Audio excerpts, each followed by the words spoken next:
অনেকে আছে অতীতের কষ্ট ভুলতে চায় না, ভুলতে পারে না। কেউ আপনারে ধমকি দিছিল, কেউ আপনার সাথে খারাপ আচরণ করছিল, কেউ আপনারে গালি দিছিল, অনেকে এটারে পেলে পুষে অন্তরে বড় করে রাখে, আছে না নাই? ভুলতে চায় না। মনের ভেতরে রাগ পেলে পুষে রাখা ঠিক না। মনে মনে কয়, তুই আমারে মারছিলি, আমি তোরে মারুম। তুই আমারে অপমান করছিলি ওই দিন, যদি একদিন সুযোগ পাই তোরে হোতা এলামু।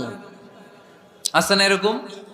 সেই 20 বছর আগে আপনার এসে অপমান করছে, ওইটারে পেলে পুষে আপনি অন্তরে নিয়ে বয়ে বেড়াচ্ছেন।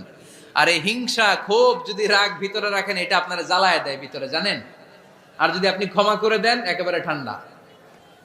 জানেন এই ফর্মুলা আপনারা? এজন্য রাগ, ক্ষোভ, হিংসা কখনো অন্তরে পুষে রাখতে নাই। মা যাদাল্লাহু আবদান বিআফওয়িন ইল্লা ইজ্জান। কোন বান্দা যদি তার অন্য কোন ভাইকে ক্ষমা করে দেয়, আল্লাহ তাআলা ওই ক্ষমাকারীর সম্মান আর মর্যাদাকে বাড়িয়ে দেয়। আল্লাহ